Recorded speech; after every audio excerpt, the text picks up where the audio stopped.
of 2015, and it is a civil war that is between the Houthi forces and the people that support President Rabu Mansur Hadi government. The Houthis took power of the capital of the country, Sina, and they expanded in all of Yemen, and they took control of Aden as their central power.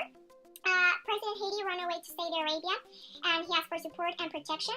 Saudi Arabia also created a campaign called Operation Decided Storm, where he fights the Houthis, but unfortunately it's only made violence to grow each day in Yemen. For right now, there are more than 6,000 people dead and 120,000 that ran away from their country. Besides Yemen and Saudi Arabia, there are more actors involved in this conflict, which are the coalition members that are USA, Britain, and Morocco and Egypt that they support the government of President Hadi. The theories that we're going to discuss are the idealistic and realistic. The idealistic theory is a positive way of looking at things, trying to solve everything in a peaceful way by agreements and talks, maybe documents, and also we have the realistic theory in which everything is solved by taking action right away, and maybe it's more common in an aggressive way, but always for the goal of achieving more power. An example of this theory can be that when a country is with people and has a limited resource of water, the country will separate into the idealistic and the realistic, and the realistic will just try to take the water for themselves, while the idealistic will try to separate and divide for everyone to have an equal amount of water. These are different types of conflicts. The territorial conflict, which its main purpose or goal is to gain back or steal territory from the opponent. Currently, there's a war between Israel and Palestine, which they're fighting for the Gaza Strip. Then we have the economic conflict, which is a war for economic gain.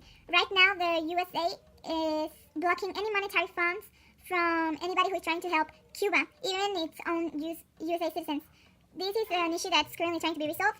The governmental conflict is within governments or between two or more governments. Right now, Brazil took the presidency from their now former president, Dilma Rousseff.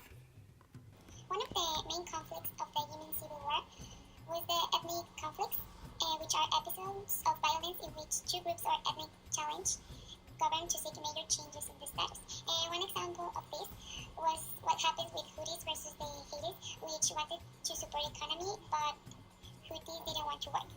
That nationalism is a feeling that people have of being loyal or proud of their country. One example of this is the great outpouring of support by citizens of a nation for their athletes in the Olympics. Then we move to religious conflicts, and we can say that is a rivalry between faiths. And an example of this is what happens in Arab nations that present the Arab-Israeli conflict as a religious conflict of the Muslims, and they call them infidel Jews.